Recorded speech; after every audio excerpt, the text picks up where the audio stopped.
বাপ ভাইয়ের সাথে ছিলাম, কথা বলতো প্রাণ খোলে। আজ কত ডাকি গো আমি, তারা কেন গো কানে না শোনে।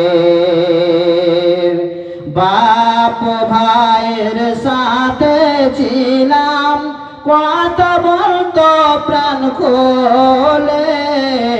আজ কত ডাকি গো আমি, তারা কেন গো কানে না শোনে। মসজিদের পালকি দেখি আসলো আমার বাড়িতে, দে সাজাইয়া দে আমারে, যাব আমার আপন বাড়ি।